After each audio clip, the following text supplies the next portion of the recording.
DPR-nya maunya terlalu cepat terus, ya kan?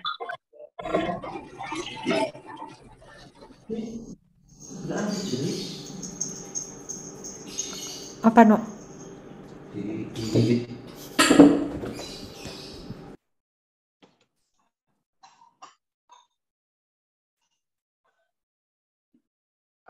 Oke, halo semuanya. Selamat sore dan selamat datang di acara Afternoon Talk.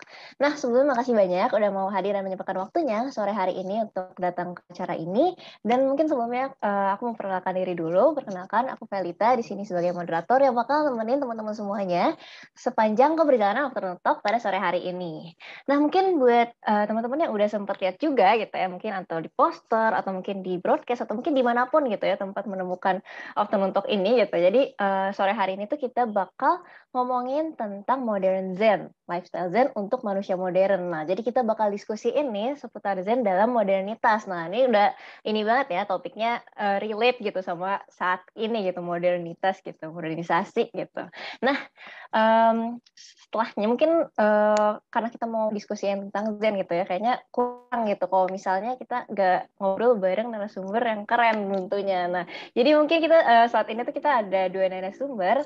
Yang pertama itu ada Bante Nyana Badra dan beliau adalah Plum Village Teacher dan juga penulis buku Nektar Zen. Nah, untuk narasumber kedua yang tentunya agak kalah keren juga sama narasumber yang pertama, itu ada Mas Reza Watimena, yaitu seorang penekun Zen dan juga penulis buku Urban Zen. Nah, udah pokoknya kelihatan banget ya kalau narsum kita pada sore hari ini tuh udah cocok banget buat diajak ngobrol seputar modern Zen nih. Nah, mungkin aku mau menyapa dulu nih untuk narasumber kita. Halo Nama Budaya Bante dan juga halo Mas Reza. Nama Budaya, selamat Budaya, sore. halo. Oke, untuk Bante dan Mas Reza gimana nih kabarnya nih sore ini? Kalau saya kabarnya oke sekali, cuman cuaca di tempat saya sedikit mendung. Jadi nanti maaf ya kalau misalnya ada bunyi suara-suara hujan nanti ya. Oke, nggak apa-apa Bante. Yang penting suasana hati tetap cerah ya walaupun mendung gitu kalau misalnya lingkungannya. Oke. Lalu. Kalau Mas Reza gimana nih kabarnya? Baik-baik, sangat baik kabar saya. Cuma karena di ruang angkasa jadi tidak ada cuaca. Waduh. Enggak bercanda. Baik kok, Jakarta. Bisa bernapas ya di ruang angkasa ya. Ini bernafasnya pakai oksigen alternatif. Oh, keren. Enggak bercanda. Baik-baik, cuaca cerah, mood juga bagus sekali. Jadi ya, baik-baik, sangat baik. Terima kasih. Oke, terima kasih. Semoga teman-teman semua juga baik-baik aja ya kondisinya saat ini. Nah, mungkin daripada berlama-lama lagi gitu ya, mungkin kita bentar lagi bakal masuk ke acara talk show-nya, tapi mungkin aku mau ngasih tahu juga untuk teman-teman yang mau bertanya atau mungkin menanggapi gitu, misalnya selama keberjalanan talk show, boleh banget langsung ditulis aja nih di kolom chat. Jadi santai aja gitu, gak harus di akhir, tapi pas lagi kita di tengah-tengah ngobrol juga boleh banget langsung di drop aja di kolom chat. Gitu. Nah, mungkin kita langsung masuk kali ya ke pertanyaan pertama mungkin yang cukup mendasari apa yang bakal kita omongin selanjutnya nih. Jadi mungkin aku mau bertanya dulu, sebenarnya seperti apa sih Zen menurut Bante dan juga menurut Mas Reza? Nah, mungkin boleh dari Bante dulu nih, mungkin mau menjawab nih, seperti apa sih Zen menurut Bante? Oh, kalau bagi saya Zen itu kalau mau dijelaskan secara teoritis saya rasa Anda juga banyak yang tahu ya, bisa dibaca di mana-mana. Tapi bagi saya Zen itu adalah suatu pengalaman yang bersifat real, ya, suatu pengalaman nyata tentang suatu kesadaran, ya, suatu kesadaran tentang apa yang saya rasakan, apa yang saya ketahui, dan apa yang terjadi di lingkungan. Jadi kadang-kadang kata-kata memang agak miskin untuk menjelaskan Zen. Ya. Walaupun barangkali di sini saya yakin banyak sekali ya praktisi Zen ya yang menjelaskan Zen dengan berbagai macam cara. Tapi bagi saya sendiri Zen itu suatu pengalaman yang sebetulnya bagi saya hingga saat ini adalah suatu eksplorasi, ya, suatu pencarian, suatu pendalaman, dan yang paling penting bagi saya adalah suatu sikap untuk melihat ke dalam. Ya, kalau orang mungkin sibuk ya ingin mendapatkan pengakuan dari luar gitu kan, atau mencari pengakuan dari luar. Tapi Zen ini justru punya pesan yang sangat mendalam, adalah kembali ke dalam untuk melihat, ya, to see through what inside of us, ya, not seeking approval from outside, gitu ya. Jadi suatu pengalaman penyadaran bagi saya kalau Zen itu. Oke, terima kasih. Nanti berarti lebih ke dalam gitu ya, melihat ke dalam gitu ya kalau misalnya Zen itu gitu. Oke, kalau dari Mas Reza nih gimana nih kira-kira? Seperti apa sih Zen itu menurut Mas Reza? Bante pakai jubah warna coklat, rambut kamu hitam, baju saya hitam. Itu Zen. Mungkin boleh lebih dielaborasikan lagi Mas, gimana kira-kira? Itu tadi upaya untuk menunjukkan ya Zen ya. Kalau artinya sih sebenarnya sederhana ya. Pengalaman apa adanya ya, saat ini, detik ini, momen ini. Jubah Bante warna coklat, rambut kamu warna hitam, baju saya warna hitam. Apa adanya. Jadi saat ini apa yang dialami itu Zen. Ini tradisi ini sebenarnya sangat tua ya. Saya kemarin baru riset sebentar gitu ya. Sebenarnya tradisinya dari mana sih? Apakah Zen ini balik ke Siddhartha Gautama atau lebih tua lagi ya? Ternyata jauh lebih tua ya. Di dalam tradisi Vedantik, ya, Advaita Vedantik itu dikatakan bahwa pengalaman saat ini adalah Brahman. Kok mirip ya? Pengalaman saat ini adalah Brahman. Kalau di Zen saat ini apa adanya sudah sempurna, apa adanya saat ini sudah sempurna. Itu Zen. Kalau dirumuskan di tradisi Vajrayana, saat ini adalah Buddha mind, batin Buddha. Jadi ya, jubah Bante berwarna coklat, rambut kamu berwarna hitam, baju saya berwarna hitam. Itu Zen. Oke, jadi kayak apa yang saat ini kayak the present banget gitu ya kalau untuk Zen itu. Oke, keren. Berarti dari menurut Bante dan menurut Mas Reza aja udah cukup berbeda gitu ya dari persepsinya terhadap Zen. Oke, mungkin selanjutnya aku mau bertanya ini kan di zaman modern ini gitu ya, dimana kayak semua udah serba gampang, tapi perubahan juga terjadi begitu cepat gitu. Tapi kayak somehow kita nggak semakin bahagia juga gitu, walaupun semuanya jadi lebih mudah. Nah, kira-kira kenapa sih gitu kita harus pakai metode Zen gitu untuk menghadapi tantangan ini gitu? Emang sebenarnya tuh apa gitu manfaat kita menerapkan Zen gitu dalam menghadapi tantangan-tantangan modernitas saat ini gitu? Nah, mungkin karena tadi Bante udah jawab duluan, mungkin sekarang dari Mas Reza dulu nih, kira-kira gimana nih tanggapannya? Terima kasih. Mungkin sedikit menanggapi, sebenarnya sama definisinya saya sama Bante. Karena sebenarnya tidak ada definisi. Kita ini cuma berusaha aja lah memberikan beberapa pointer gitu ya. Tapi deketinnya mungkin dari sudut pandang yang berbeda, tapi nyampainya sama. Kayak misalnya kita ke mana nih? Kita ke Jogja yuk. Bante naik pesawat dari Thailand, saya naik motor dari Jakarta. Nyampainya ya di Jogja. Jadi sebenarnya itu mungkin ya salah satu kesulitan orang ngomong Zen karena memang itu beyond words ya. Itu pengalaman apa adanya tanpa kata-kata. Justru kalau kalau dalam tradisi Zen asli mungkin Bante tahu ya. Ngomong apa itu Zen bisa dipukul atau diteriakin.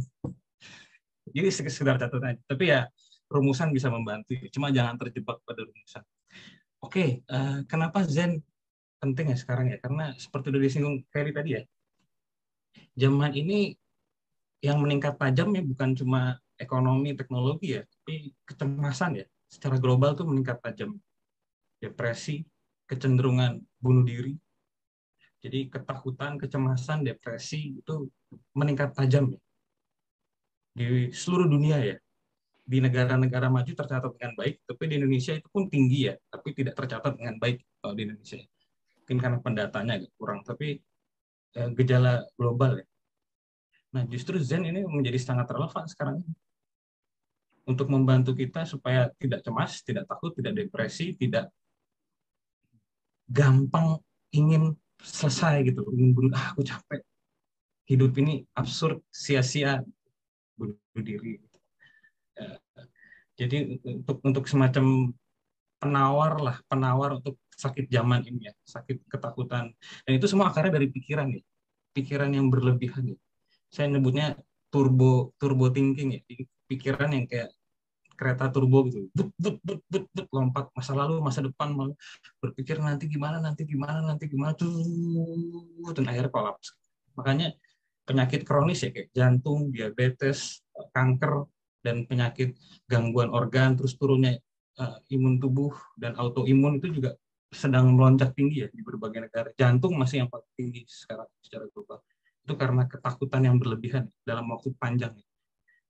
Nah, justru Zen tidak pernah lebih relevan untuk dunia ini ya, selain zaman ini ya. Zaman-zaman dulu para Zen Master mungkin relevan, tapi ya paling di desanya, di gunungnya, di kotanya. Tapi sekarang ini justru yang menjadi sangat-sangat relevan, sangat-sangat penting, bukan hanya untuk sebagai gaya hidup ya, tapi untuk survival, untuk hidup dan setelah hidup dan mati. Dan Zen itu kan menawarkan 3 hal, tapi nanti mungkin bisa dibahas sama Bante. Kejernihan, ketenangan batin, sehingga bisa menanggapi semua kejadian itu dengan compassion, dengan tepat, correct action, moment to moment. Itu sekarang bukan lagi sekedar lifestyle, itu masalah survival, apalagi di masa pandemik dan krisis ekonomi yang kita nggak tahu kelar kapan ini. Semua orang berteriak krisis ekonomi, pandemik dengan segala variannya, masalah vaksinasi juga. Jadi ya itulah, makanya saya mungkin bantu juga nulis buku Zen, dan saya juga nulis buku Zen karena ini survival manusia sekarang ini. Oke, tapi sebenarnya aku jadi mungkin lebih penasaran lagi kali ya. Tadi kan soalnya relate gitu. Maksudnya aku sebagai mahasiswa juga yang masih apa ya, suka krisis identitas, terus kayak suka bingung gitu. Aduh, ke depannya bakal kayak gimana ya? Jadi kayak suka pisah juga. Kira-kira apa ya, kayak mungkin lebih ke penerapannya banget gitu. Kayak kalau misalnya kita ketika lagi diterpa sama pemikiran yang bikin overthinking atau kayak gimana sih gitu buat penerapan dari konsep Zen tuh kayak gimana gitu biar kita tuh biar lebih tenang dan juga ya nggak overthinking lagi mungkin buat ke depan-depannya gitu. Saya, oke. Iya. Iya. Jadi kecemasan apa yang akan terjadi di masa depan, atau biasanya 2 sih kalau yang saya temukan di zaman sekarang, cemas atas apa yang terjadi atau menyesal apa yang sudah terjadi. 2 hal itu yang bisa membunuh manusia dari dalam ya, menyebabkan penderitaan dalam arti yang paling ekstrim. Nah, apa yang harus dilakukan pertama-tama? Langkah pertama adalah mengalaminya sepenuhnya, tidak menolak, tidak mencari distraksi. Duh, lagi bete ini makan gitu. Aduh, lagi bete ini belanja tapi duduk dan sungguh-sungguh mengalami apa adanya perasaan itu. Kan kalau desain, when you suffer, just suffer. Don't think about suffer. Ketika menderita, cukup menderita, jangan pikirkan penderitaanmu ini karena karmaku, ini karena dosaku, ini karena dulu aku begini makanya aku ketiban sekarang. Akhirnya kolaps, nggak bisa ngapa-ngapain. Jadi cukup alami, tidak ditolak. Memang sakit ya, sakitnya bisa di dada sama di kepala kalau yang pengalaman saya. Jadi cukup alami, sadari, itu tidak akan permanen, itu sebentar. Paling lama 10 menit, paling lama. Nah, kalau sudah dialami, diamati, nanti dia lama-lama kan turun sendiri, karena memang emosi begitu ya. Perasaan tuh dia memuncak, kulminasi, lalu turun. Seperti semua hal ya, muncul, tumbuh, lalu dia hilang. Impermanensi. Nah, lalu yang muncul adalah kejernihan. Oh, kita jernih, artinya kita tahu bahwa kita sedang menderita, lalu setelah kita mengamatinya, setelah beberapa waktu, lalu muncul kedamaian. Karena turun kan. Nah, kalau sudah damai, sudah jernih, biasanya kita tahu kita mesti ngapain. Oke, apa yang bisa saya lakukan untuk menanggapi keadaan ini? Misalnya, mahasiswa apa sih biasanya krisis? Ujian jelek, terancam tidak lulus, nah gitu kan. Atau skripsi biasanya itu jadi momok, atau dosennya killer, pelit nilai, nggak jelas, gitu. Ketakutan gitu. Oke, diamati sebentar, lalu dia turun, disadari, menemukan kejernihan, kedamaian, lalu mesti ngapain? Oke, kalau masalahnya ujian, berarti saya harus belajar. Kalau masalahnya tidak lulus, ya berarti saya harus ngulang. Kalau masalah skripsi harus dikerjain, revisi. Kalau misalnya harus revisi, revisi. Jadi apa adanya, apa yang mesti dikerjakan dikerjakan. Tidak ada lagi beban, aduh tapi aku males, tapi aku bete. Itu yang mungkin yang disebut kilesa ya, kotoran batin. Aku males, aku nggak mau. Just correct action aja. Jadi kayak main pingpong gitu. Tung, tung, tung, tung. Oh ada masalah dikelarin, kalau nggak bisa ya udah. Ini saya pakai rumusnya almarhum Gus Dur. Ada masalah dikelarin, kalau nggak bisa dikelarin Gus gitu ya. Nggak usah dipikirin gitu aja kok repot gitu. Jadi selama masalah itu masih bisa dikelarin, kalau udah nggak bisa ya. Just simply be here now aja kalau memang nggak bisa. Kayak misalnya kemarin tuh di rumah banjir kan soalnya hujan. Apa yang bisa saya lakukan supaya banjirnya surut? Nggak ada, ya udah tungguin aja. Kecuali kalau nanti setelah surut bisa ngangkutin sampah, bisa kirim laporan ke Satpol PP, bantuin ngangkut sampah. Gotnya dikerok itu loh biar nggak mau. Tapi itu kan nanti setelah surut. Jadi ya jernih, damai, lalu bertindak sesuai dengan keadaan saat ini ya, apa yang diperlukan saat ini. Kira-kira itu dari saya. Oke, terima kasih Mas Reza. Emang kadang ini ya, kalau misalnya kita mikir kayak, aduh, tapi itu sebenarnya kalau misalnya kita mikir lebih jernih, terus sebenarnya kayak ada yang kita bisa lakuin ya, kita lakuin aja gitu. Tapi kita bisa lakukan, kalau emang di luar kendali kita ya udah gitu ya. Jadinya kadang kita malah kebanyakan mikir, malah jadi kayak, aduh, stres gitu. Nah, mungkin kalau dari Bante nih, kira-kira ada tanggapan lain kan nih Bante? Terus terang kalau misalnya kita bicara kondisi saat ini, ya kita bandingkan dengan zaman dahulu, terjadi perbedaan yang sangat besar. Kalau zaman dahulu ya mungkin sebutlah ya, karena kita berbicara Zen ya, yang akarnya dari India kuno sana ya, yang kemudian ke Tiongkok, ke Korea sampai ke Jepang ya, mekarnya di Jepang. Saya lihat ada suatu perbedaan yang sangat kontras ya, sangat jauh sekali antara manusia zaman dahulu dengan sekarang.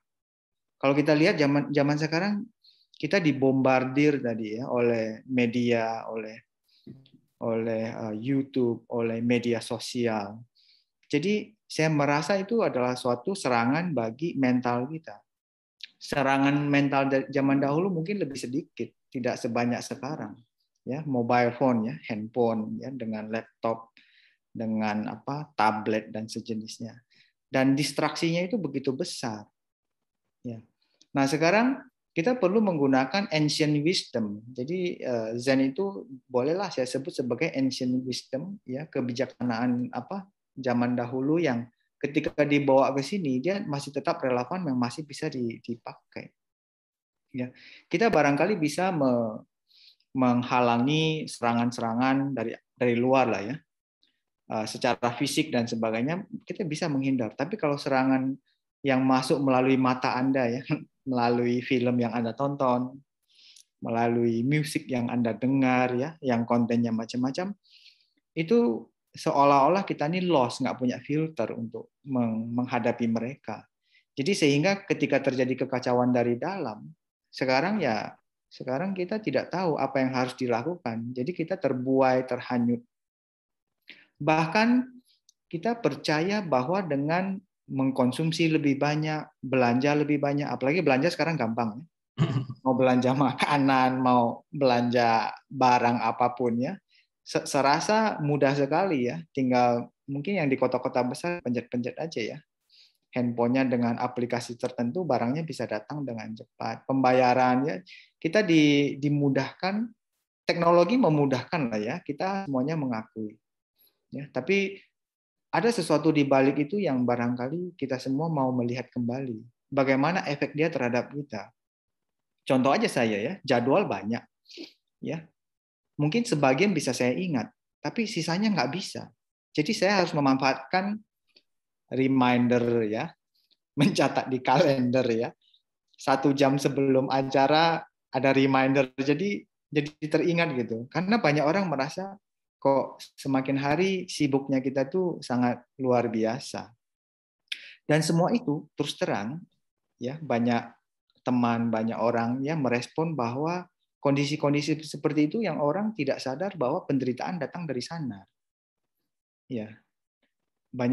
begitu banyak penderitaan datang dari sana, sehingga kita sekarang nih pakai teknik apa ya, cover up namanya, cover up. Jadi derita ini nggak bisa kita handle, lalu kita press, kita tekan, terus kita bungkus. Cara kita bungkus gimana?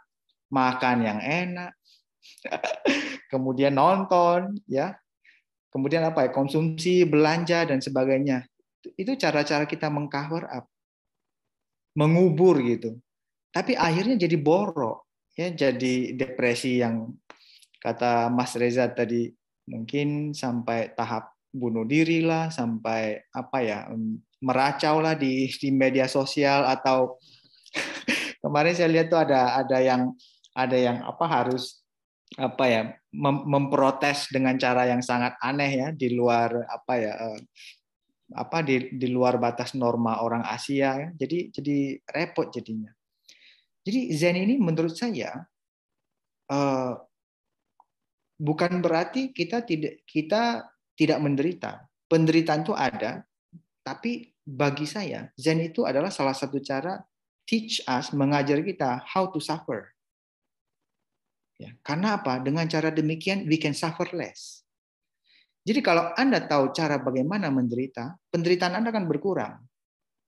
Karena banyak orang tidak tahu, bahkan tidak mengerti itu adalah penderitaan, dia kubur, bahkan tidak tahu bagaimana cara menghandle-nya, ya, sehingga dia menambah derita di atas derita. Jadi deritanya dia yang mungkin sudah kecil jadi berlipat-lipat gitu ya, eksponensial gitu kan. Jadi sebenarnya bagi saya belajar dari Zen adalah bagaimana hidup di saat ini. Ya, kalau tempat saya latihan, kita menggunakan napas ya, breathing in, breathing out. Bahkan kita buatkan lagu, breathing in, breathing out gitu kan. Ya, teknik-teknik yang sederhana seperti itu. Dan napas ini adalah teknik sentral lah ya bagi tradisi saya, ya, yang sangat sentral yang kita praktekkan setiap hari. Ya, yang sekarang bahkan neuroscientist ya, para ilmuwan juga menemukan bahwa teknik napas ini juga suatu teknik yang sangat luar biasa, yang perlu kita manfaatkan lebih besar lagi. Bukan cuma sekedar napas masuk, napas keluar, saya hidup gitu. Tapi ada bonus tambahan yang bisa kita dapatkan dari teknik bernapas dengan penuh kesadaran. Ini juga sesuai dengan ajaran Buddha. Agama Buddha juga mengajarkan dalam salah satu sutta ya, salah satu kitab yang sangat terkenal namanya Anapanasati ya. Mindful breathing lah ya. Sekarang kalau kita bicara mindful ya, mana-mana mindfulness terus ya. Mindful parenting, mindful eating, mindful sleeping, mindful jogging ya. Mindful yoga, macam-macam mindful ya. Akhirnya karena kita mindfulness ini kan sebetulnya apa ya, eling dan waspada ini kan dari Asia, kemudian dibawa ke Barat, Amerika, Eropa membesar. Tapi karena kekuatan Eropa dan Amerika ini begitu besar, sehingga akarnya dari Asia, akhirnya kita orang Asia mencontek lagi teknik mindfulness ini, seolah-olah itu dari Amerika. Segala sesuatu yang dari Amerika itu selalu bagus menurut orang. Apa ya, superioritas dari Amerika. Tapi saya nggak bilang jelek loh ya. Tapi ujung-ujungnya itu jadi apa ya, mindfulness katanya ya. Apa kayak makanan cepat saji yang menyelesaikan semua masalah. Jadi efeknya juga selalu ada terbalik. Tapi bagusnya Zen ini adalah kekuatan untuk menyadari ya, melihat situasi menjadi lebih jernih tadi ya. Jadi saya setuju dengan kejernihan ini. Kejernihan inilah yang sebetulnya membuat kita lebih bisa melihat apa yang terjadi pada saya, pada badan saya, pada perasaan saya, pada pikiran saya, dan pada apa yang terjadi di sekeliling saya. Makanya saya dari awal bilang itu bersifat suatu pengalaman. Tapi pengalaman yang dituntun oleh, di-guide ya, oleh clarity. Clear comprehension atau yang disebut sebagai clarity, kejernihan. Ya kalau Buddha kan kasih contohnya adalah kalau airnya keruh ya, air keruh ini kalau dibiarkan dia akan jadi jernih. Jadi kita bisa lihat dengan lebih baik. Ya, jadi menggunakan mata, menggunakan panca indera, menggunakan pikiran untuk melihat lebih jernih bagi saya. Oke, terima kasih Bante. Berarti sebenarnya Zen sendiri itu kayak salah satu cara juga ya untuk mengurangi penderitaan, tapi dengan merasakan langsung gitu si penderitaannya, instead of kita lari dan menutupi sih kayak apa yang kita lagi rasakan gitu ya. Oke, ini ada pertanyaan menarik nih di kolom chat dari Kak Agus. Mungkin aku coba bacain. Kalau di ilmu NLP ada yang disebut reframing bila sedang ada problem, yaitu membuat storyboard yang berbeda, yang lebih bagus di pikiran atau di hati kita. Jadi kayak merubah yang tadinya negatif menjadi positif. Kalau menurut Bante dan Mas Reza, nah itu bagaimana?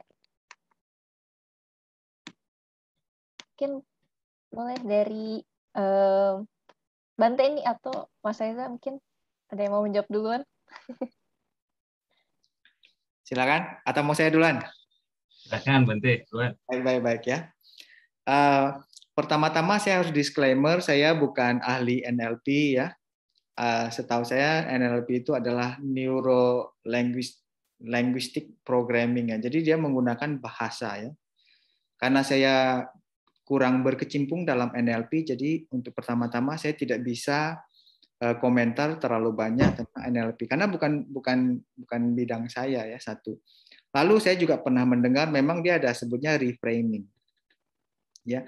Kalau saya di Zen, kalau kita bicara reframing, dia bisa ada double reframing. Jadi hati-hati. Ya, kalau reframing berarti kita kan mengframe ulang ya atau membungkus ulang. Tapi bungkusan Anda ini apakah bungkus yang tepat? Walaupun bungkusnya bagus, kadang-kadang itu belum tentu bungkus yang tepat. Ya, jadi intinya adalah bagaimana melihat proses yang terjadi dengan mata yang lebih jernih. Ya, jadi kita selalu sebut kalau di Zen ya, kalau Anda penekun Zen, Anda pasti pernah mendengar namanya beginner's mind. Ya, pikiran pemula. Ya, yang seolah-olah saya pertama kali melihat, kalau Anda melihat, oh ini cangkir ya, oh cangkir biasa, nothing special. Tapi ketika Anda menggunakan mata yang jernih, mata yang jelas melihat cangkir ini, oh ini suatu yang luar biasa. Jadi saya bukan menggunakan mata sebelumnya untuk melihat cangkir ini, karena saya sudah melihat cangkir ini berkali-kali, jadi nothing special. Ya. Ketika saya mau framing ulang, saya bisa melihat dengan mata yang baru. Barangkali dunia Zen juga perlu sesuatu yang tidak hanya beginner's mind, tapi beginner's eyes, beginner's ears, ya, beginner's nose and mouth, ya. Jaga mulut dengan baik, jaga mata dengan baik, ya.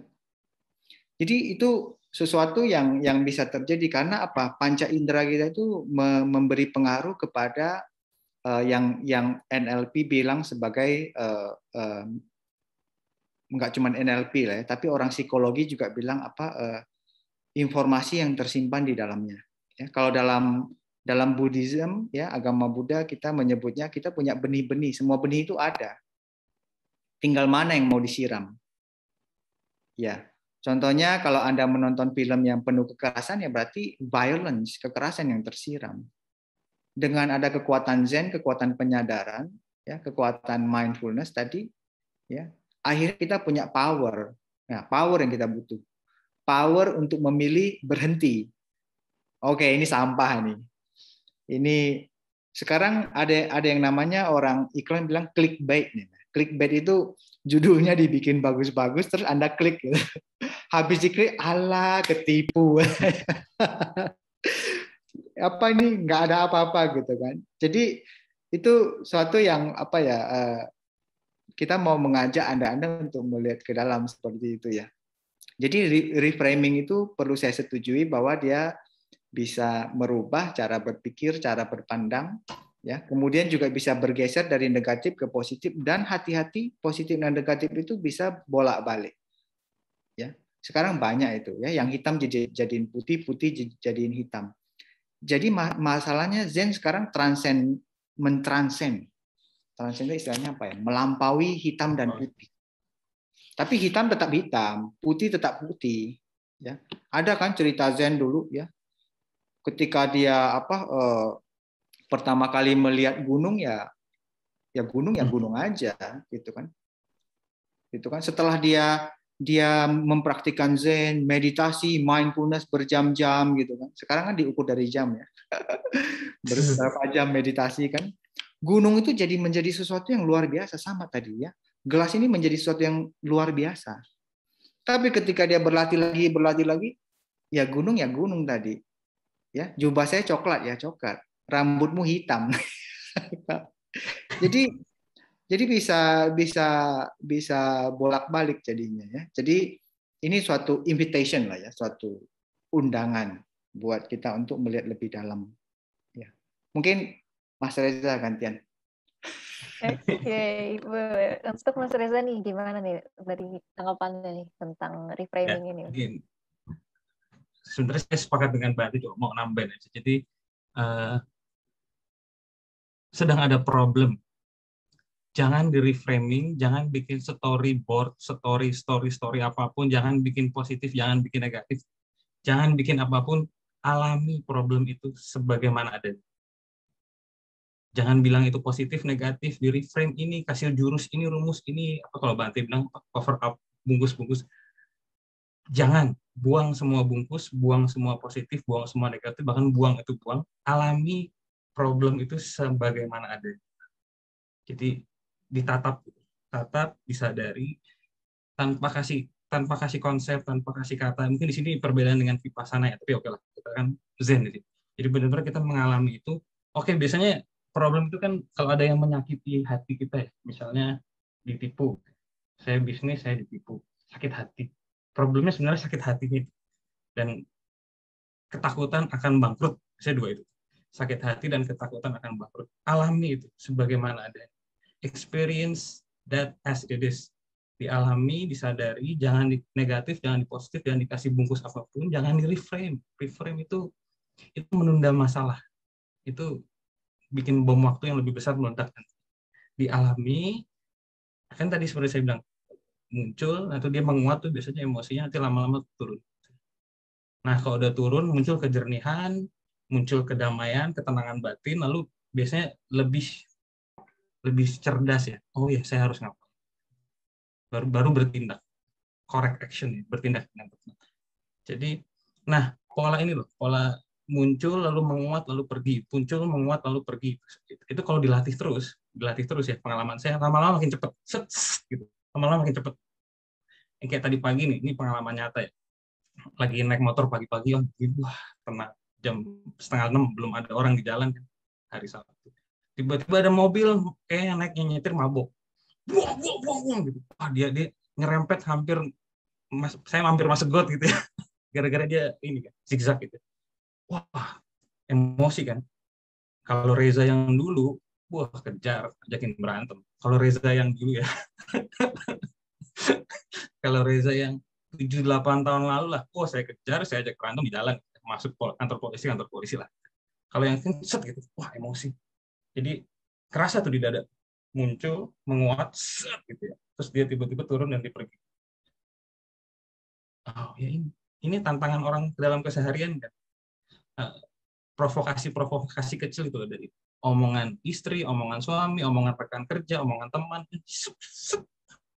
Nah, kalau Zen kan dia mengalami apa adanya. Nanti kalau dilatih terus itu kan jadi sebagian dari kepribadian ya. Jadi Zen itu akan menjadi bagian dari hidup, lalu biasanya akan jauh lebih cepat naiknya. Jadi tidak ada dendam, tidak ada kemarahan berkepanjangan. Tapi memang awal-awal berat. Karena ini proses mengubah kebiasaan. Tadinya mungkin sakit hati langsung maki-maki gitu. Sakit hati langsung maki-maki, ada problem langsung bereaksi, reaktif. Tapi ya di situ makanya pentingnya praktis ya. Pentingnya berlatih. Tadi Bante mengajarkan anapanasati, mengamati nafas, ada juga yang mengamati panca indera, sound meditation, banyak sekali tekniknya, bisa belajar lebih sistematik. Tujuannya apa? Supaya ketika ada provokasi, kita tidak bereaksi langsung. Bisa dipikir dulu lebih dingin gitu, saya mesti ngapain. Nah, kalau tadi pagi, akhirnya mobilnya kan zigzag gitu ya. Saya udah hampir masuk got kan. Akhirnya ya udah karena mungkin lumayan cepat jadi oke, what should I do, apa yang harus saya lakukan. Akhirnya saya ke polisi, saya bilang ada mobil zigzag, tolong dikejar gitu.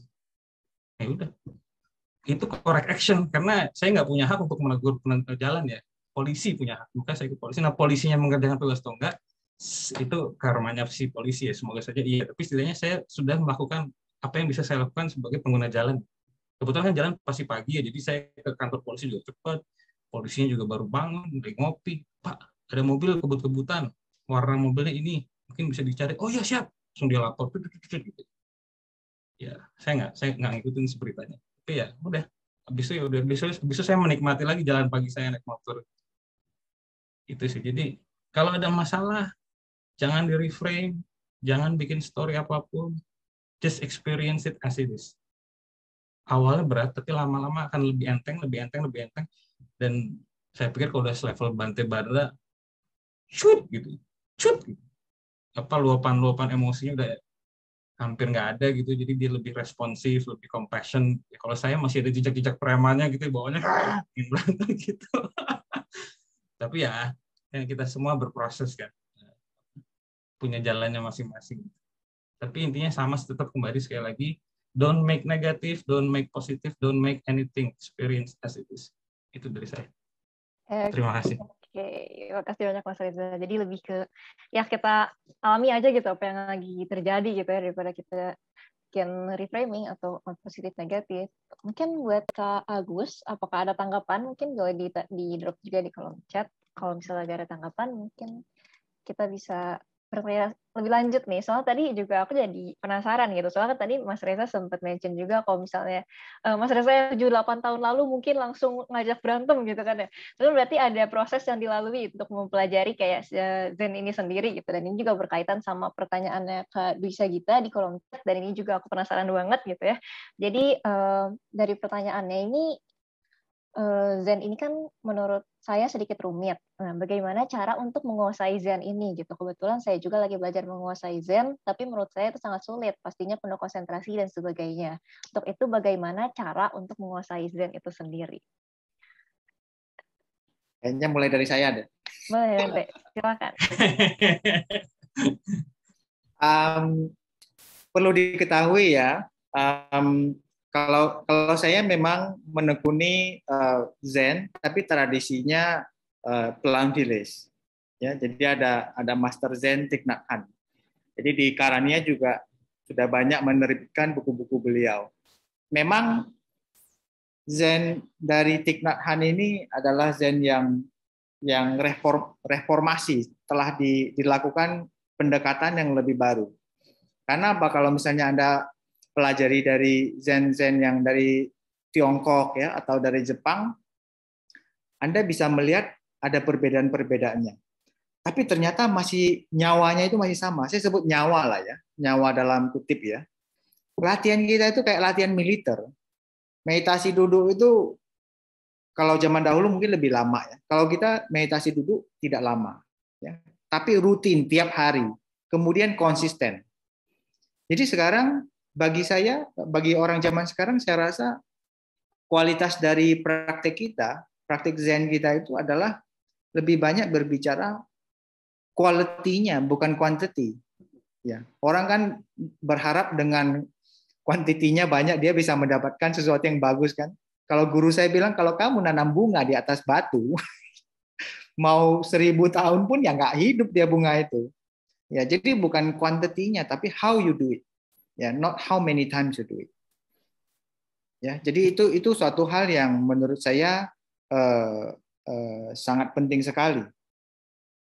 Lalu kalau kita bicara Zen, ya saya rasa perlu ada suatu pintu gerbang yang buat semua orang bisa masuk. Ya, jadi kalau dalam tradisi Zen saya, pintu gerbang kita yang paling besar adalah napas, breathing in dan breathing out. Dan kemarin saya ada baca artikel itu juga di backup oleh beberapa penelitian yang baru tentang neuroscientist. Dia mengatakan bahwa sebenarnya napas masuk dan napas keluar, napas itu adalah elemen yang paling urgent yang dibutuhkan oleh manusia. Betul enggak? Kita kalau tidak napas ya dalam beberapa menit aja barangkali sudah kerepotan ya.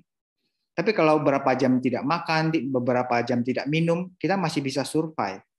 Jadi elemen urgenitas dari napas itu besar sekali.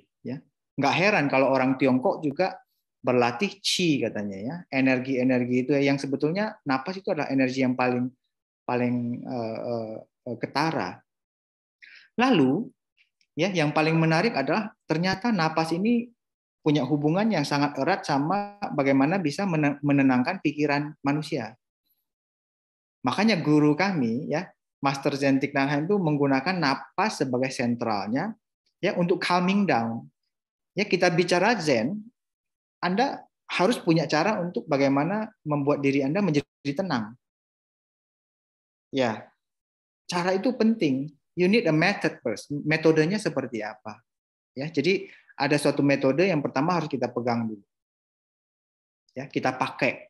Ya, kalau istilah zaman Buddha itu adalah Anda butuh perahu, Anda butuh alat, Anda butuh perahu untuk menyeberang. Tapi setelah Anda menyeberang, perahunya jangan Anda gotong di kepala. Ya, ada orang bilang, oh ini perahu nih saya temukan, saya beli mahal, saya bikin dengan susah payah. Jadi harus saya bawa pergi, taruh di kepala, Anda gotong pergi. Orang lain lihat, ini orang bodoh dari mana nih? Ya, kenapa dia gotong perahu di kepalanya gitu kan? Ya, jadi the wisdom harus ada seperti itu juga. Ya, jadi perahu itu yang dipakai untuk menyeberang.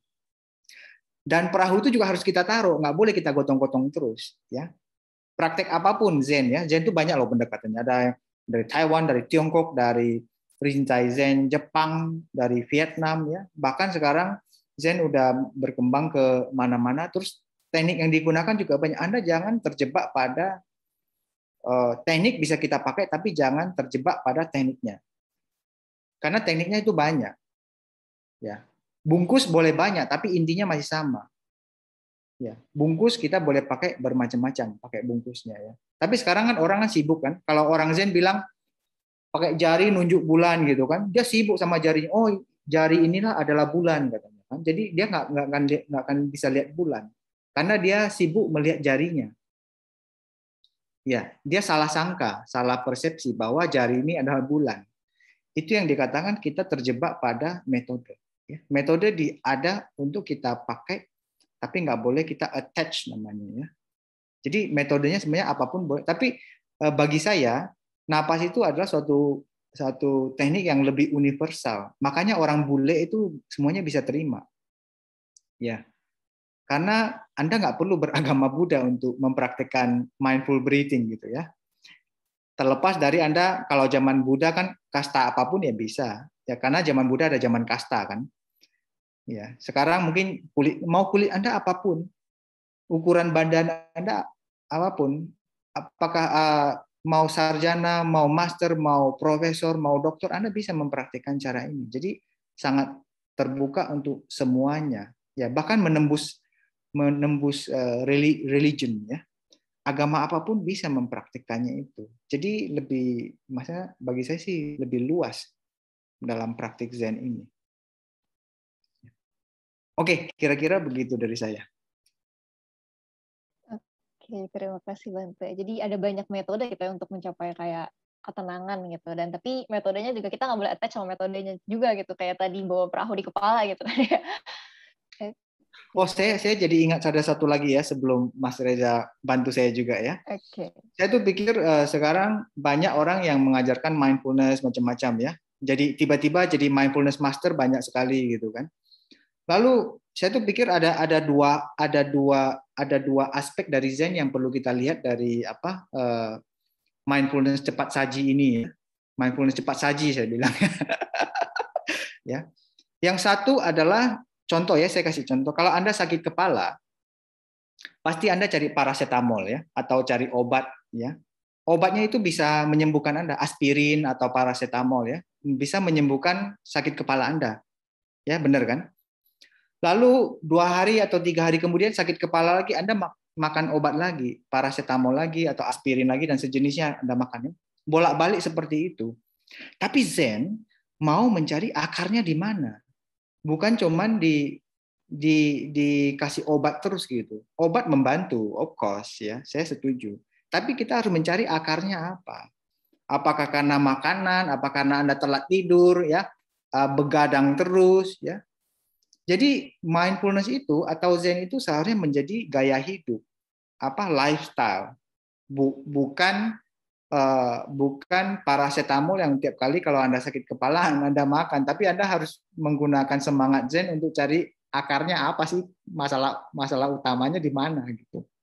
Ya itu kesempatan dari praktik Zen untuk melihat seperti itu. Ya itu yang saya ingat tiba-tiba gitu. Silakan. Oke, terima kasih Bante. Untuk Mas Reza nih mungkin boleh kira-kira tanggapannya nih gimana Mas? Ya, terima kasih. Jadi saya sepakat ya Bante bahwa Zen itu harus menjadi hidup yang meditatif kalau saya sebut. Jadi bukan hanya duduk lalu berkonsentrasi, itu mungkin sebagai alat bantu ya. Tapi dalam keseharian itu tetap sadar, tetap terbuka. Nah mungkin menanggapi Bu Dwi Sagita ini, dia bilang sangat sulit pastinya penuh konsentrasi. Justru sebaliknya ya, saya tidak setuju kalau Zen itu konsentrasi. Zen itu konsentrasi itu kan biasanya kepada satu titik dan sangat keras ya gitu ya. Misalnya konsentrasi belajar matematika. Jadi benar-benar mengerahkan seluruh energi pada satu titik dan semuanya seolah nggak ada gitu belajar matematika. Itu konsentrasi. Tapi kalau Zen sejauh saya belajar dan saya alami malah berlawanan sebaliknya, bukan konsentrasi tapi keterbukaan ya pada saat ini ya. Jadi lebih rileks. Kalau saya nyebutnya gentle openness ya, keterbukaan yang lembut pada saat ini. Jadi dan ini bisa sepanjang hari, dari bangun tidur, sikat gigi, mandi, kerja, naik motor, naik mobil, atau naik kereta. Apa yang ada di saat ini, terbuka pada itu, tapi dengan lembut ya. Juga jangan terlalu, pokoknya mau terbuka lah. Pokoknya jangan terlalu ekstrim. Gentle openness, keterbukaan pada saat. Dan kalau kita bisa, detik ini kita terbuka pada saat ini. Misalnya, saya tunjukin aja ya. Ini jari apa? Tunjuk ya. Tunjuk. Coba dialami secara penuh jari ini. Tidak dipikirin, tidak dianalisis, jari. Pengalaman murni ini ya, tanpa konsep ini Z.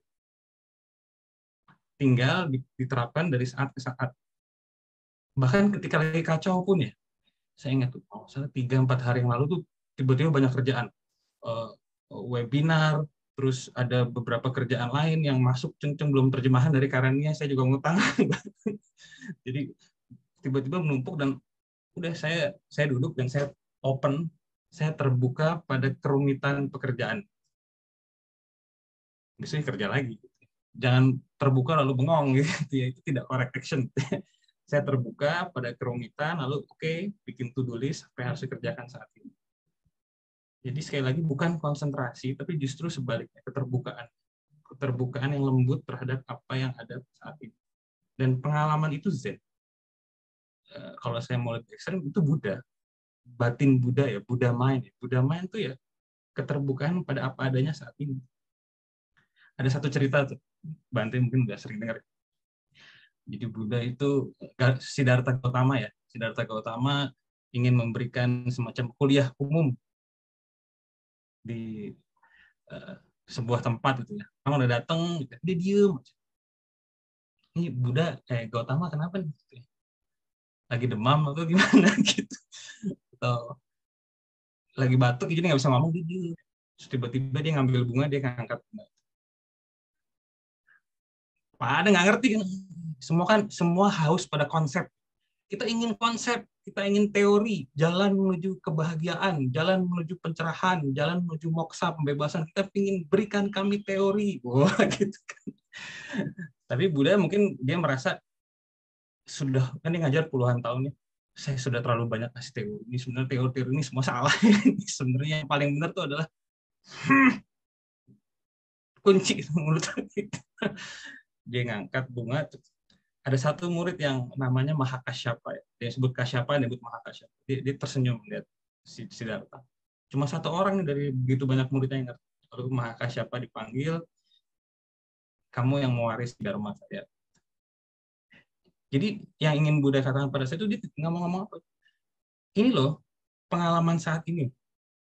Jangan kasih teori, jangan kasih kata, jangan dideskripsikan, dialami aja, pengalaman murni saat ini. Paling enak kalau lagi macet. Wah, tutut, tutut, wah maju, wah, tutut. Wah, itu pengalamannya rich banget itu.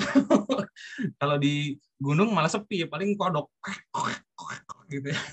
Tapi kalau di Jalan Raya Jakarta jam 4 sore hari Jumat, itu zen, urban zen dalam artian sebenarnya. Ketika sikut-sikutan antara angkot Transjakarta dengan mobil mewah yang ganti plat motor, pengalamannya sangat kaya ya, tapi dialami sepenuhnya. Itu zen. Sesederhana itu. Makanya saya selalu bingung kok ada orang, zen itu rumit Mas Reza. Kalau dipikirin emang rumit, diteoriin emang rumit karena ya, ini memang beyond words atau bahkan before words, sebelum kata-kata. Tapi kalau dialami pengalaman langsung, ini sih saat ke saat begitu. Termasuk ketika kita lagi kalut, lagi galau, lagi sakit, lagi capek, lagi menderita. When suffer, just suffer. Ketika sedang menderita, ketika lagi depresi ya depresi. Biasanya kalau penderitaan itu ditolak, dia jadi panjang. Aku tidak mau menderita, aku ingin hidup bahagia. Wow, makin kuat penderitaannya. Misalnya diselingkuhin pacar, aku patah hati, aku tidak mau patah hati, aku ingin bahagia menemukan cinta sejati, makin kuat patah hatinya gitu. Jadi what you resist persist. Apa yang kamu tolak akan makin kuat. Karena memang itu salah satu dharma, maksudnya hukum-hukum alam. Apapun yang kamu tolak akan makin kuat. Makanya ini data statistik ya, kalau saya mungkin nanti bisa disensor. Indonesia tabu ngomongin seks, tabu membicarakan seks, tapi tingkat konsumsi pornografi salah satu yang tertinggi di dunia. Jadi di ruang publik itu seks ditabukan, direpress. Wah, tabu, nggak boleh diomongin, tabu. Tapi di ruang-ruang kamar-kamar gelap remaja-remaja itu ya, wah, pornografi, bahkan sudah diblok tuh sama Kominfo ya, website porno, cari tunnel VPN, karena di-repress. Harusnya jangan di-repress. Mari kita dalami dengan ilmiah, dengan akal sehat, dengan logika, dengan nurani yang terbuka, semuanya baik-baik aja. Seks itu bagian dari hidup. Kalau nggak ada seks, kita semua nggak ada di sini. Gitu. Jadi sekali lagi, sangat sederhana, cukup gentle openness, keterbukaan, lembut pada saat ini. Momentum. Jubah bantai warna coklat, rambut kamu warna hitam, baju saya warna hitam. Saya mau minum teh, tapi nggak ada, tehnya jauh gitu. Asik, bantai minum teh. Apa adanya. Itu dari saya. Terima kasih. Terima kasih. Zen itu kadang-kadang konyol menurut saya, ya. Jadi ada suatu absurditas yang kadang-kadang di luar pikiran, ya. Ada suatu kejadian ya, saya pernah mengalaminya sendiri, saya melihat sendiri, ya. Guru saya ini seorang yang tua ya, usianya cukup inilah ya, tinggi gitu kan. Ketika beliau memberikan dhamma talk gitu kan, memberikan ceramah, itu biasanya itu sirin ya, tenang, serius gitu kan, tapi tetap rileks ya. Tapi ada suatu ketika di depan ribuan orang, ya, suatu hari, ya, sebelum beliau mulai ceramah, dia ambil sekuntum bunga. Ini sambung cerita Mas Reza tadi tentang bunga ya. Dia juga ambil sekuntum bunga, dia liatin ke kita. Ya. Wah, kita mulai, ini apa nih? Ini ada transmisi apa ini? Berjaga-jaga gitu kan. Lalu dia ambil bunganya itu terus digulung-gulung sama dia pakai tangan. Wah, bikin kita tambah penasaran. Ini akan terjadi apa gitu kan? Dia gulung, dia lihat, gulung lagi, lalu dimasukin ke mulut dia. Tambah bingung kita. Ini ada apa ini? Masukin ke mulut, terus dia gulung lagi, ya. Lalu dia petel-petelin gitu, terus dia angkat lagi. Lalu apa yang terjadi? Dia antukan ke jidatnya, ke bagian dahinya, terus terdengar bunyi plak. Jadi semua jadi ketawa. Ini Master Zen tapi bikin kelakar gitu lah. Ada orang ketawa dulu sebelum ini. Jadi kita tuh awalnya sudah serius sekali. Ini mau ada transmisi apa nih? Tapi ujung-ujungnya ya kita jadi ketawa semua, jadi rileks gitu kan. Jadi Zen Master juga ada sisi-sisi anehnya gitu, sisi-sisi apa ya namanya, di luar dugaan. Jadi sesuatu yang bisa kita lihat dengan apa ya, lebih manusiawi, lebih down to earth gitu. Bukan seseorang yang wah ini gundul, ini berjubah, ini sesuatu yang tinggi sekali ya di awan sana gitu. Gawat juga saya nanti. Oke, oke sih Bante. Unik juga ya ternyata itu bunganya digulung-gulung terus akhirnya kejidatin gitu. Oke, saya tidak menyangka bakal jadi kayak gitu. Oke, mungkin buat Kak Dwi Sagita mungkin boleh dikonfirmasi apakah sudah cukup terjawab atau mungkin ada tanggapan lebih lanjut nih dari jawabannya Bante dan juga Mas Reza. Nah, mungkin sambil menunggu tanggapan dari Kak Dwi Sagita, ada yang bertanya lagi nih di kolom chat. Mungkin ini lebih ke konsultasi gitu ya. Jadi ini ada yang bertanya, pengalaman saya dalam melakukan praktik bermeditasi berkesadaran yang umumnya disebut mindfulness itu, saya merasakan seperti ada jarak antara objek suara dengan reaksi batin saya. Misalnya saat saya mendengar suara hinaan atau pujian, maka batin saya tidak sering bergejolak seperti marah akan hinaan atau sombong atas pujian. Apakah ini termasuk praktik Zen? Bagaimana tanggapan dan masukannya?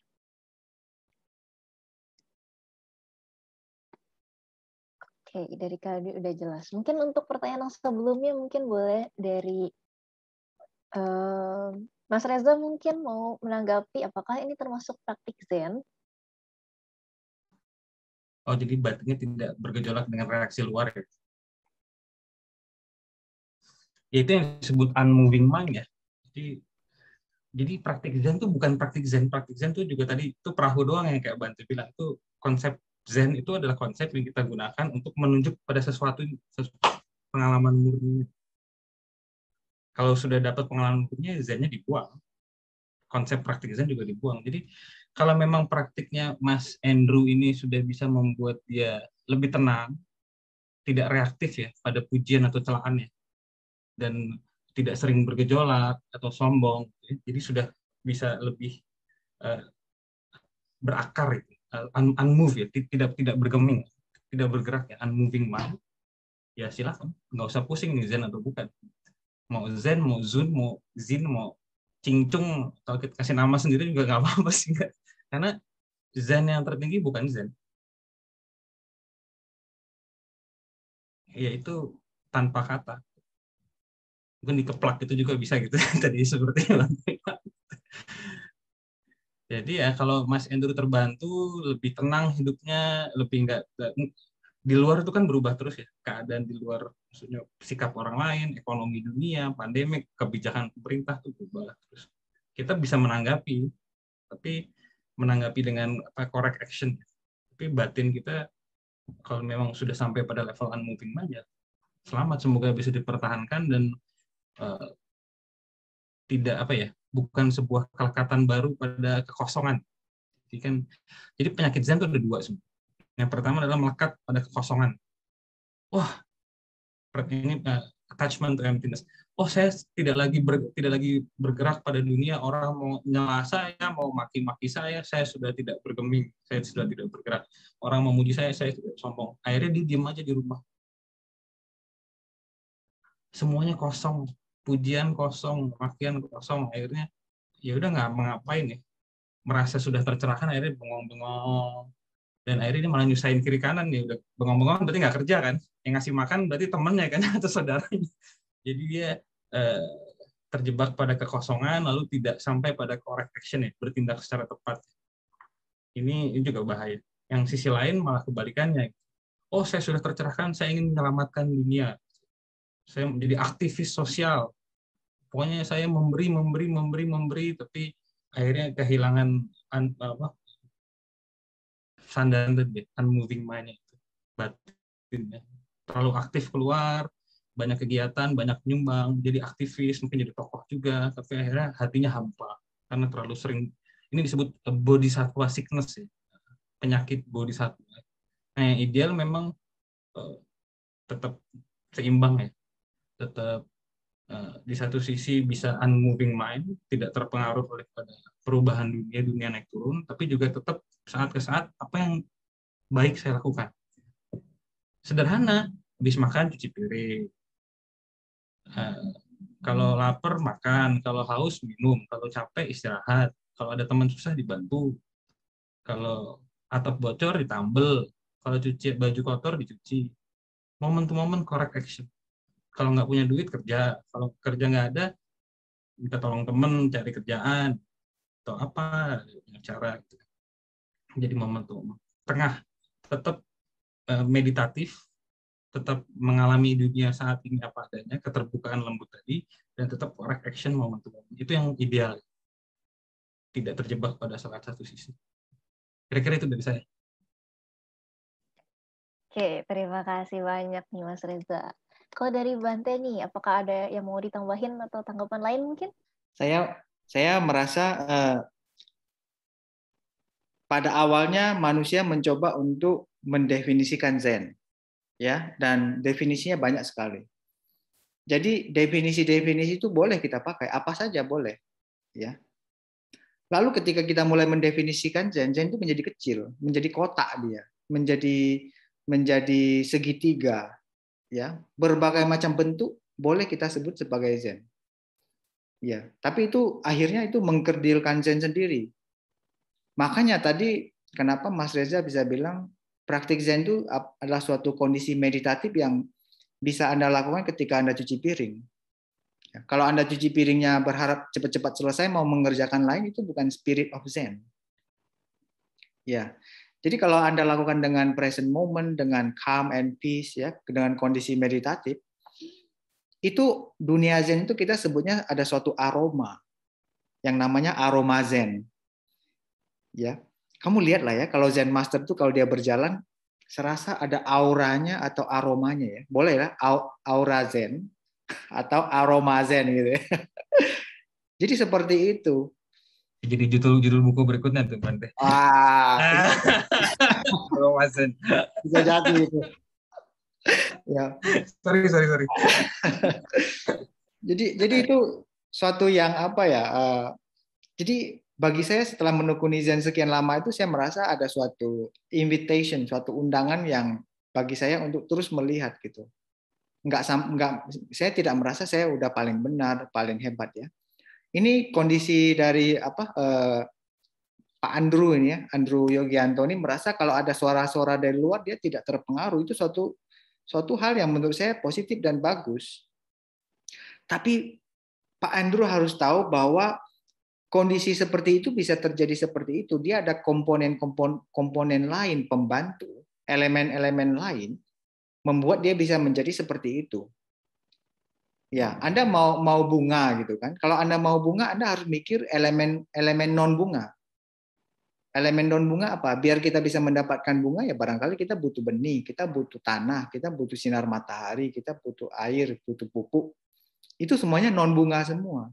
Jadi kondisi damainya, tenang, yang ada pujian, ada hinaan gitu, tidak memberikan gejolak. Mungkin ada gejolak ya, kecil, tidak mengganggu, itu juga bisa ada kalau kita perhatikan baik-baik.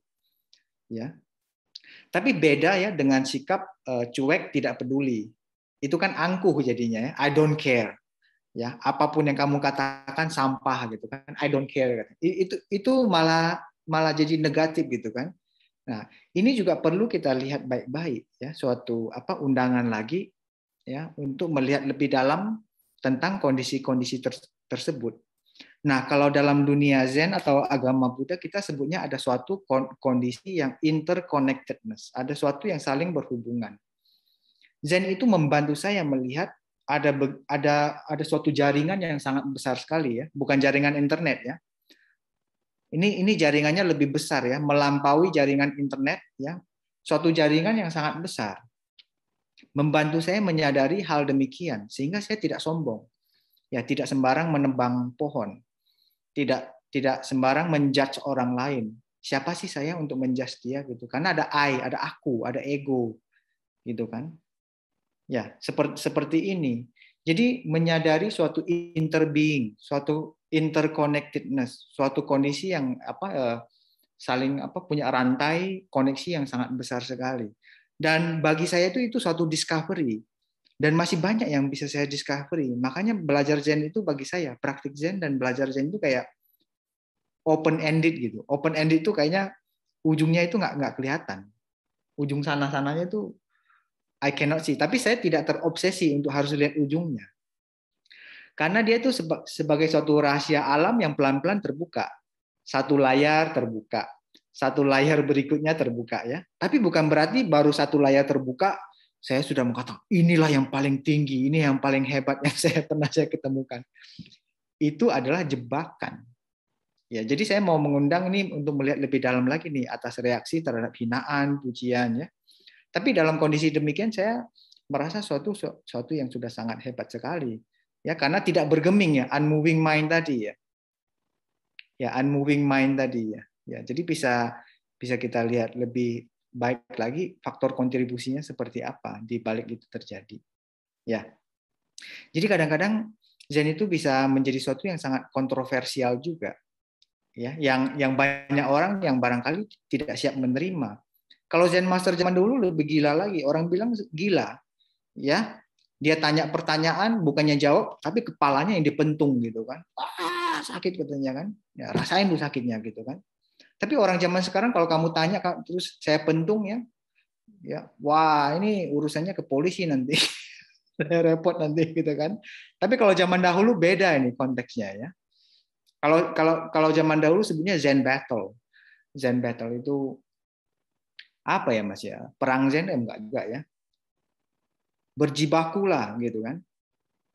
Ya, hari ini juga ini kita sedang berjibaku ini. Sedang ada pertempuran Zen. Bagi yang baru masuk mungkin bingung, tapi bagi yang sudah dari awal masuk ya, ngikuti kita ngobrol-ngobrol, barangkali sudah melihat ini ada pertempuran di dalam ini ya, ada war ya, is going on inside of our head ya. Ada pertempuran di dalam kepala kita. Oke, demikian dari saya. Oke, terima kasih banyak Bente atas jawabannya dan juga tambahannya. Tapi mungkin sayang banget karena keterbatasan waktu, mungkin pertanyaan tadi adalah pertanyaan terakhir untuk afternoon talk sore hari ini. Mungkin untuk menutup afternoon talk ini, mau minta closing statement kali ya dari Bante Nyarbada dan juga dari Mas Reza nih. Mungkin boleh dari Mas Reza mungkin closing statement untuk hari ini. Ya, terima kasih. Ini saya baru buka chat, banyak ya pertanyaannya ya. Mungkin bisa dikirim ke email saya, atau jadi bisa, karena memang seminar-seminar kayak gini kan memang tidak selalu memuaskan dahaga ya. Jadi mungkin bisa ke Japri, ke email atau ke WA gitu. Kalau saya akan berusaha jawab, tapi ya sabar. Kita kan ada unsur sengaja juga mengundang orang datang ya, bikin penasaran gitu kan. Siapa tahu nanti kalau kita bikin acara lagi, Anda datang lagi gitu. Iya. Tapi itu juga metode Zen ya. Jadi membiarkan di dalam ambiguitas ya. Ketika ada pertanyaan dan orang bingung, dia tidak seperti ngegantung gitu ya. Dibiarin ngegantung untuk waktu lama gitu ya. Sampai ngegantung itu pecah gitu. Nah, itu yang disebut pencerahan. Makanya kan seperti banting-banting Zen Dharma Combat ya, atau Zen Battle gitu. Misalnya yang klasik tuh saya ingat apa itu Zen? Zen itu tai kucing di depan rumah. Karena memang di depan rumah lagi ada tai kucing. Jadi apa adanya saat ini, momen ini. Zen itu tai kucing. Maksudnya apa? Nggak ngerti. Ya udah kamu meditasi. Zen adalah tai kucing depan rumah. Dia meditasi 8 jam sehari untuk memikirkan apa itu tai kucing di depan rumah ya. Tapi ya setelah beberapa saat ambiguitas itu pecah dan ternyata itu momen Oke, closing statement. Mungkin sekalian menjawab banyak pertanyaan ini. Jadi kalau kita dalam Zen itu tidak seperti dalam ilmu pengetahuan atau filsafat ya. Kita semakin tahu dengan semakin punya konsep. Di dalam filsafat atau sains itu kan kita semakin pintar kalau kita semakin punya banyak konsep. Semakin kompleks konsepnya. Tapi kalau di Zen, kita banting arah. Singkirkan semua konsep soal apa ini, zombie, baik, buruk, benar, salah, positif, negatif, kosmologi, reframing, apa, kesedihan pada orang lain, unek-unek. Singkirkan semuanya, buang, buang, buang, buang. Bahkan kalau dalam tradisi Zen yang klasik ya, Bantu sudah sedikit singgung tadi, kalau ada apa, ada yang muncul di kepala, bunuh. Ketika Buddha muncul, bunuh Buddha. Ketika dirimu muncul, bunuh. Cut, cut, cut, cut semua. Jadi jangan bikin apapun. Biarkan batinmu itu mengalami dunia apa adanya. Tanpa pertanyaan, tanpa konsep, tanpa deskripsi. Jadi alami aja apa. Vastness. Itu Zen. Lalu setelah menyentuh dimensi itu, biasanya secara intuitif orang akan tahu mesti ngapain. Mesti berbuat apa. Sesuai dengan keadaan pada saat. Jadi tidak ada rumusan moral, tidak ada rumusan moral yang baku gitu, yang mencekik gitu ya. Tapi dengan batin yang luas tadi, batin seluas semesta ya. Ketika semuanya sudah dilepas, konsep, ego, kosmologi, Tuhan, Buddha, baik, buruk, benar, salah, dilepas semua, lalu kita kembali ke sesuatu ini, sesuatu yang tidak bisa dilepas. Jadi ketika kita melepas semuanya, benar-benar dilepas semuanya nih, kayak kamar itu udah dikosongin gitu ya. Kamar itu dikosongin semua, tinggal apa yang tersisa? Ya kamar. Ini kamar tidur nih ya. Ada tempat tidur, ada lemari, ya, lemari buku. Keluarin semua, tinggal apa? Tinggal kamar. Ya jadilah seperti kamar. Batin yang terbuka luas, bisa jadi untuk apapun, bisa buat belajar, bisa buat kerja, bisa buat bantuin orang. Jadi batin seluas semesta. Jadi lepasin semuanya, lepasin semua konsep, lepasin fenomenologi Edmund Husserl. Waduh, ini juga dilepas juga kalau mau belajar Zen ya. Kalau belajar filsafat nanti bisa diskusi yang lain. Apakah alam eksploitasi? Lepas, alami semuanya apa adanya saat ini. Dan ada sesuatu yang tidak bisa kita lepas. Mau kita bagaimanapun, ada sesuatu yang tidak bisa melepas. Sang pelepas ini.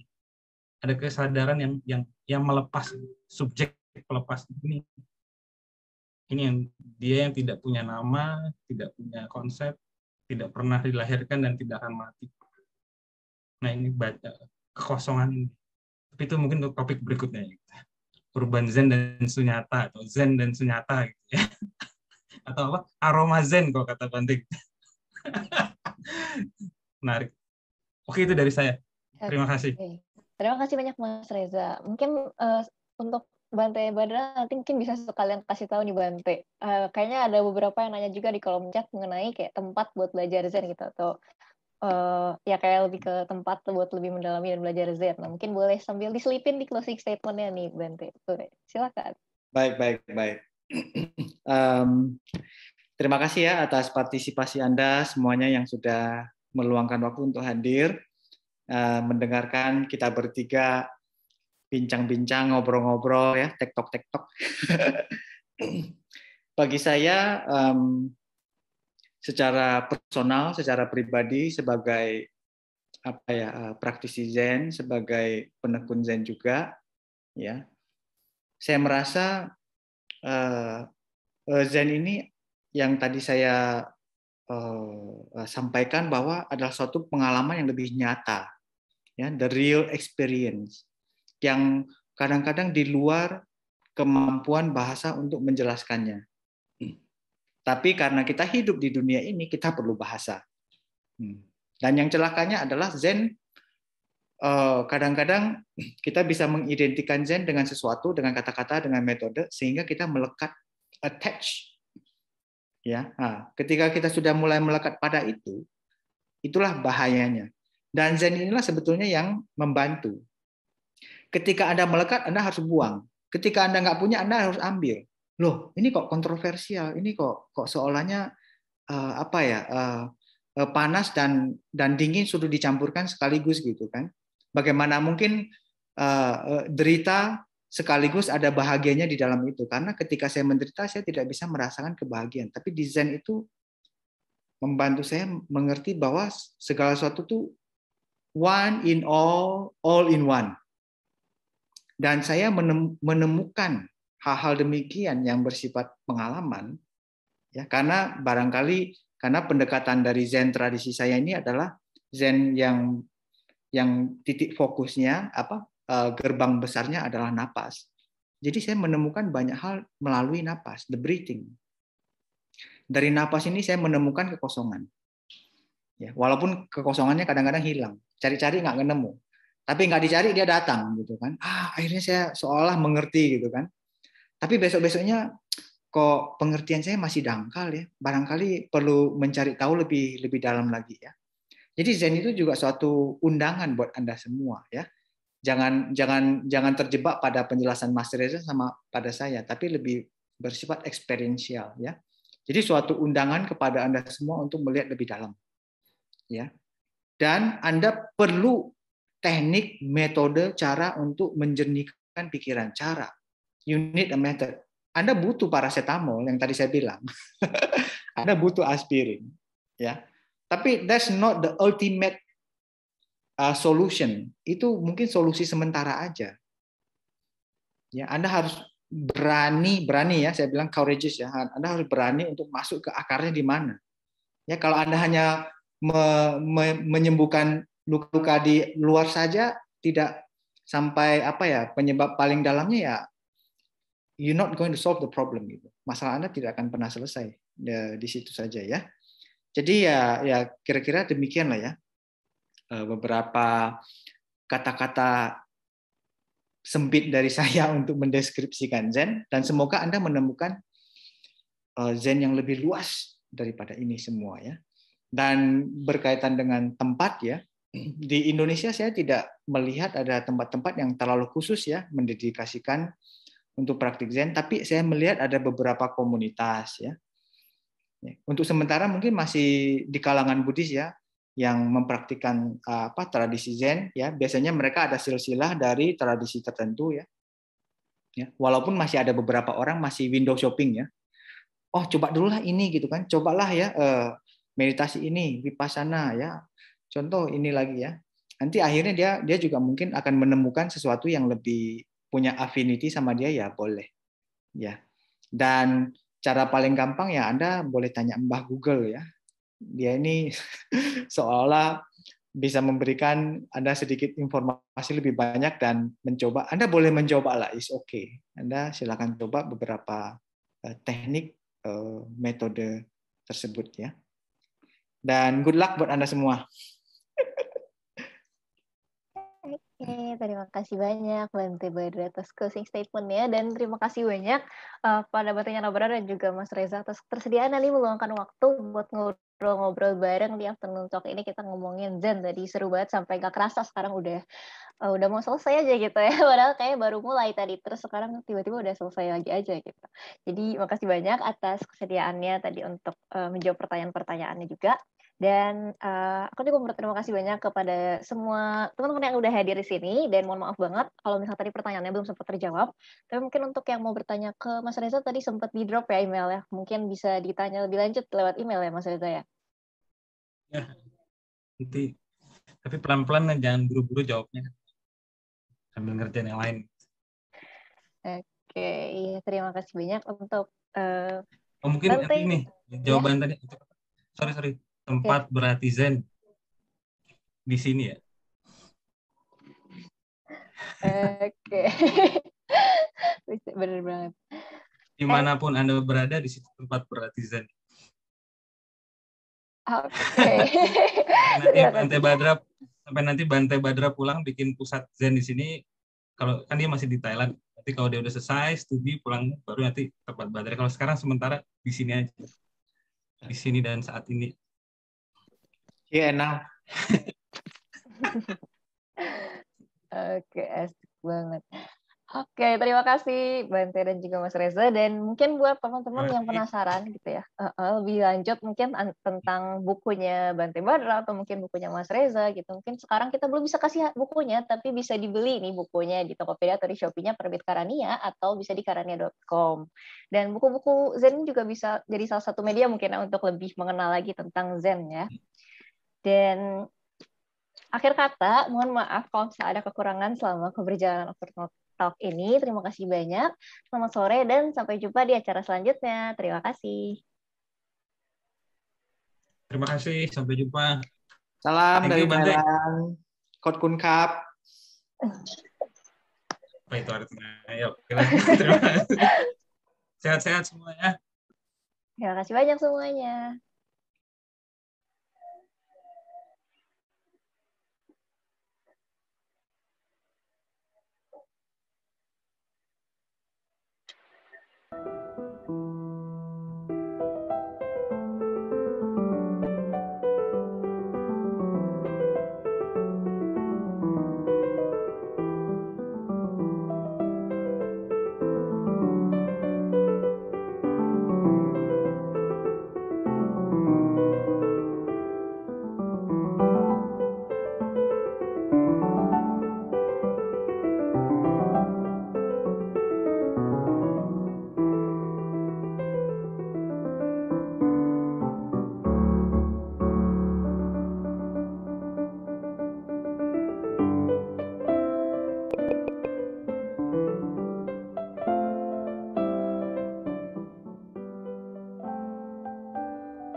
Anta.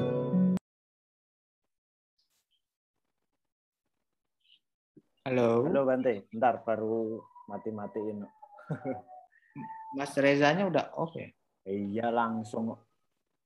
Saya juga mau off nih sebenarnya. Ya udah, oke. Gimana Bante? Nggak perlu bahas apa-apa lagi ya? Nggak perlu selain ungkapan terima kasih untuk Feli Bante. Oke. Acaranya menarik dan nggak tahu nanti apakah akan ada lagi atau tidak ya. Kita lihat nanti. Kita lihat aja lah. Nggak. Feli, terima kasih ya. Terima kasih banyak juga Bante. Maaf kalau tadi ada kekurangan sama membawakan. Saya tidak melihat kekurangannya. Nggak ada ya. Cair. Waduh. Mungkin ada, cuma saya nggak lihat, gitu aja. Iya. Nanti kita berkabar lagi. Oke, kalau gitu saya pamit lah ya. Siap. Terima kasih banyak Bante. Bye. Terima kasih Feli. Urusan kita belum selesai. Nanti lanjut Japri ya. Oke, thank you. Terima kasih. Siap. Oke, terima kasih.